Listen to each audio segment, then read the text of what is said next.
Vamos conversar agora no Sistema Rural de Comunicação com a advogada Carolina Leila, advogada da família de defesa da Zaira Cruz. Doutora, o júri foi suspenso nesta terça-feira, né? Quais foram os motivos que a senhora pode contar aqui para os ouvintes do Sistema Rural de Comunicação? Olá, Geraldo. Satisfação novamente falar com o Sistema Rural de Comunicação, né? Importante conduzirmos a informação. A sociedade, de fato, está, né, sedenta por informações sobre esse júri tão esperado pela nossa sociedade, sobretudo o seridoense. E depois de 6 anos, nós tivemos a marcação dessa sessão plenária que iniciou ontem, durante todo o dia. Nós tínhamos uma programação para realizarmos um júri de 4 dias, e hoje, infelizmente, após o encerramento do primeiro turno, com a oitiva das testemunhas de acusação, nós teríamos início a inquirição das testemunhas de defesa. E fomos negativamente surpreendidos com uma postura, um pleito trazido pela defesa, que após a decisão do magistrado, decisão essa contrária ao pleito, né, ao pedido da defesa, a defesa simplesmente abandonou, comunicou que estaria abandonando a sessão plenária e interrompendo os trabalhos após dias, né, de muita dedicação, de muito trabalho, e nos deixa, um sentimento muito ruim, é muito negativo, né, para o processo, para a resposta que o judiciário precisa dar. Mas, enfim, nós recebemos essa retirada de plenário da defesa com um sentimento de muita indignação, mas seguiremos fortes. É possível dizer para os ouvintes qual foi o motivo, né? Por que o juiz negou, né? E qual foi o pedido da defesa do Pedro Inácio que foi negado pelo juiz? Sim, Geraldo, na verdade, assim, os limites da nossa fala, esses limites ainda precisam ser ponderados, porque nós estamos diante de um processo que tramitou em segredo de justiça e da realização de um júri que estava ocorrendo sob esse manto do segredo de justiça. Mas a população precisa saber o que aconteceu e nós temos a obrigação de conduzir essa informação. Antes de iniciar os debates onde as testemunhas da defesa seriam ouvidas, a banca, né, que está à frente da defesa do acusado, fez um requerimento, né, solicitando que houvesse o afastamento de uma ADPF, uma arguição de descumprimento de preceito fundamental, uma decisão que foi há pouco tempo publicada ou tomada pelo Supremo Tribunal Federal, que impossibilita que a vida da vítima, sobretudo a vida sexual da vítima, seja levada à discussão em plenário. E a defesa queria justamente utilizar alguns elementos que fariam menção à vida pretérita, à vida sexual da vítima.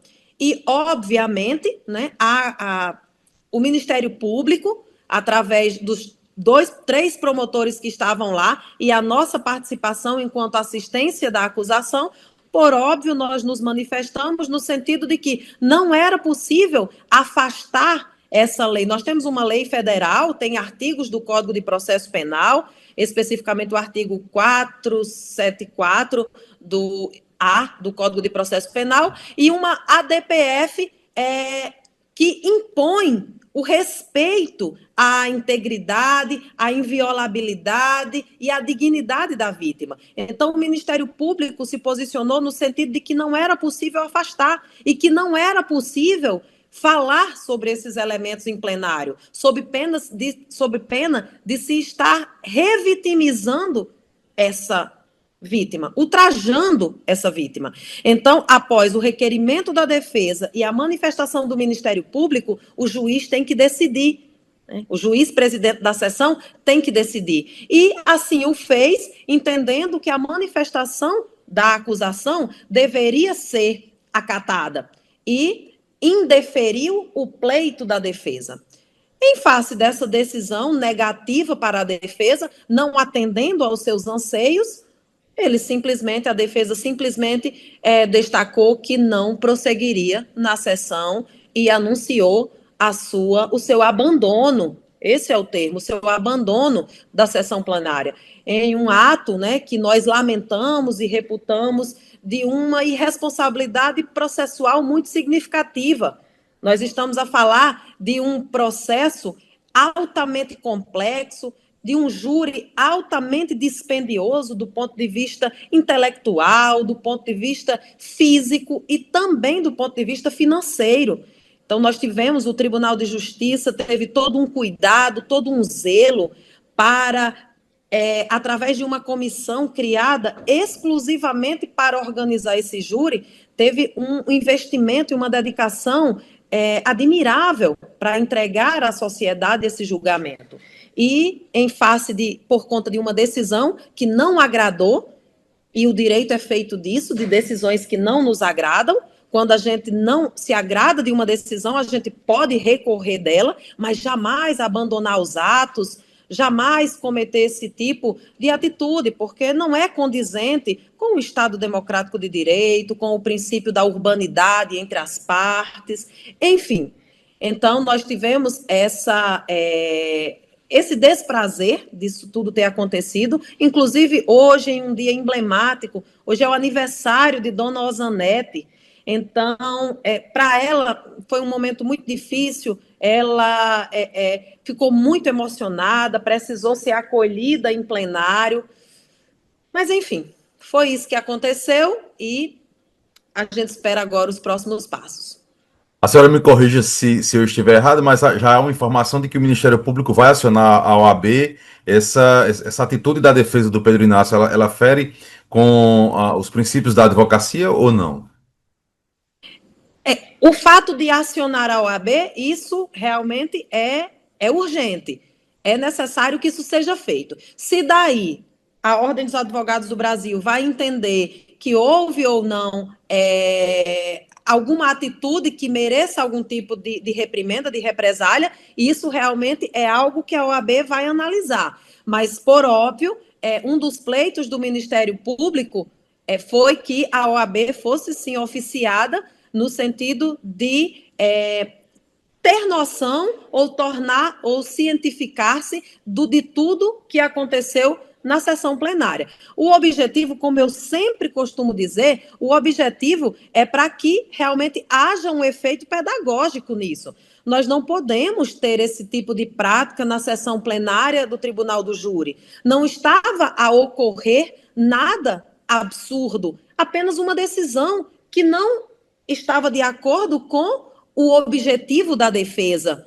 Então, como tivemos diversas outras decisões na própria sessão, 2 dias com muitos embates, com muitas questões de ordem suscitada e que no momento foram todas sanadas pela condução muito serena e muito firme do juiz, né, presidente do Tribunal do Júri. Então, uma decisão que não atende aos nossos anseios, não é possível que a gente abandone as situações, no mínimo, né, data máxima vênia, no mínimo muito irresponsável. Então, certamente, nós aguardamos para que a ata fosse publicada, assinada por todos os presentes, imediatamente com o abandono da banca que faz a defesa do acusado Pedro Inácio, nós tivemos o encerramento da sessão, a destituição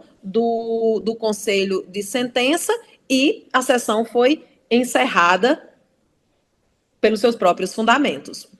Houve tempo hábil ainda para a fala do Pedro Inácio ou não?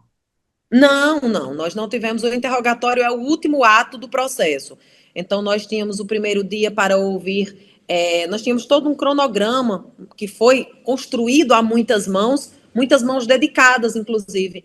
O primeiro dia era para ouvir as testemunhas da acusação, o segundo dia da defesa, o terceiro dia os peritos, o interrogatório, no caso os debates, na sequência o julgamento. Então não houve o interrogatório. Para que a gente tenha entendimento do tempo processual, né? O que vai acontecer agora do processo? O juiz tem um prazo para marcar uma nova data aí do julgamento. O que é que vai acontecer a partir de agora? Geraldo, é difícil a gente falar de prazo, né? Nós temos um processo que já extrapolou todos os prazos possíveis e razoáveis. E quando foi marcado, aconteceu essa situação lamentável. Então, o que a gente tem é urgência. Urgência. Certamente a vara é extremamente diligente. Os promotores, a promotora titular da vara é uma mulher excepcional, uma promotora absolutamente preparada.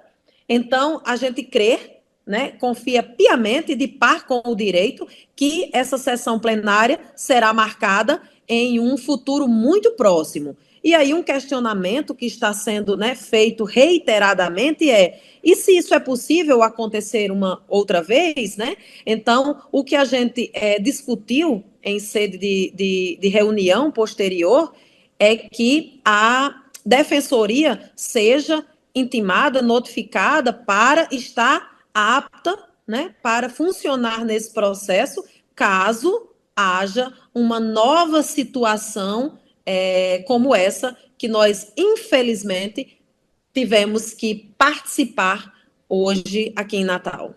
No caso, a defensoria teria competência, então, para seguir com o júri.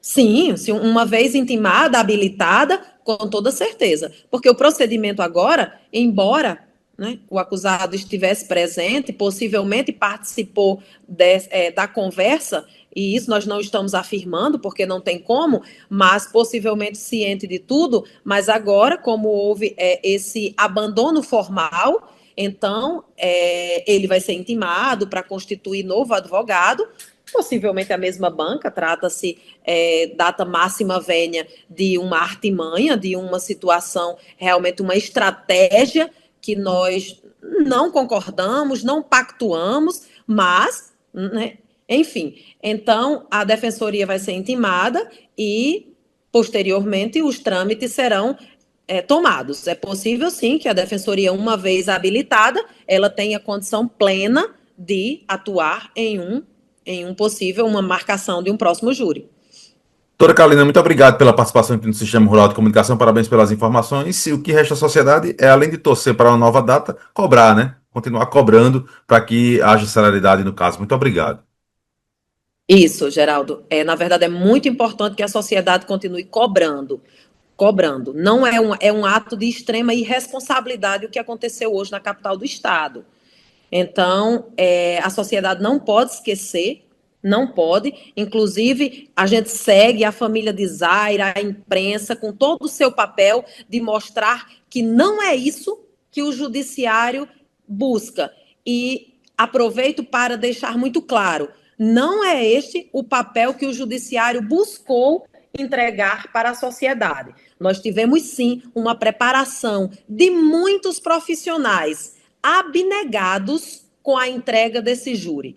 A vara competente aqui em Natal foi excepcional, de todos os servidores, serventuários e ou demais profissionais que atuaram nesse júri. O objetivo aqui era única e exclusivamente promover a justiça, entregar uma resposta desse júri que há muito deveria ter sido dada à sociedade.